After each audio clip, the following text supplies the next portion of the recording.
In the next lessons, I will introduce an overview of various monitoring categories, defining their specific use cases.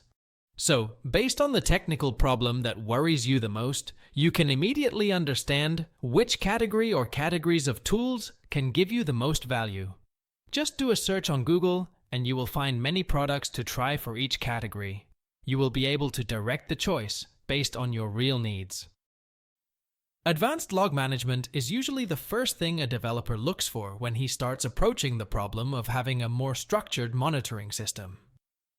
This instinct to take the first steps towards logs is probably given by the fact that keeping application logs under control has been one of the dominant habits of developers and systems engineers since the dawn of software development.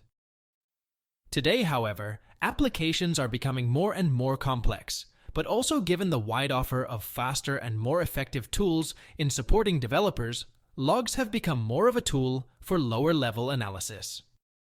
The use of logs has mainly benefited applications in the field of cybersecurity or in other similar contexts. Log management is a necessity given by regulatory obligations, such as software in the financial field or healthcare.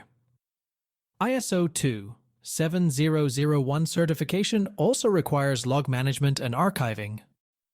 On the other hand, logs are not a data format suitable for transporting complex information, such as metrics and statistical measurements. This makes it rather difficult to extract relevant information from the logs to monitor the behavior of the application as a whole, such as resources consumption, stability, and performance. Sometimes, certain tools support the ability to build intermediate processing pipelines before incoming logs are stored in data stores.